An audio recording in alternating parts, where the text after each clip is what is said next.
әр қазақ өз отбасына еге болсын бірінші. Мемлекеттік тұрғыдағы азаматтар болмай-ақ қойсын.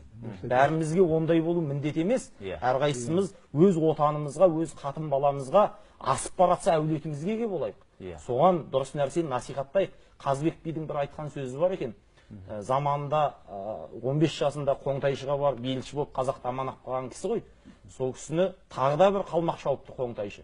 Сол кезде елшілікке өз аттанып барған кезде, жарайды Қазыбек, мен сенің мал мүлкіңді жігіттерің түгел берейін, бірақ мен сенің қасиетіңді білем, сенімен құда болғым келеді деп ұсыныс тастаған екен. Сол кезде Қазыбек айтыпты, менің беретін қызым жоқ, қызыңды берсең алайын деп. Өйткені кәпір ғой енді қалмақ, қызын бере алмайды оған.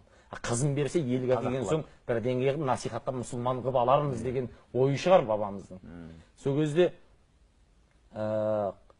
қанша ұлың бар дегенде 1,5 ұлым бар деп жауап берді. Неге, сенің 5 ұлың бар емес пе бақандай дегенде, Бекболат деген би болған Қазыбектің баласы, бүкіл 300-ге сөз өткен. Сол ұлым Бекболатынды ғана бір ұл деп есептеймін. Өйткені ол еліне еге болатын, қалған 4-еуі қатыны мен мал басына еге болатындар. Бұлар жарты ұл деп есептеймін деген екен.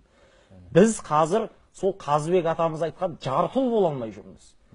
Қазақ еліне еге болмақ түгіл, қатыны мен малына еге болатын азаматтарға зәру болып қалдық қазір біз.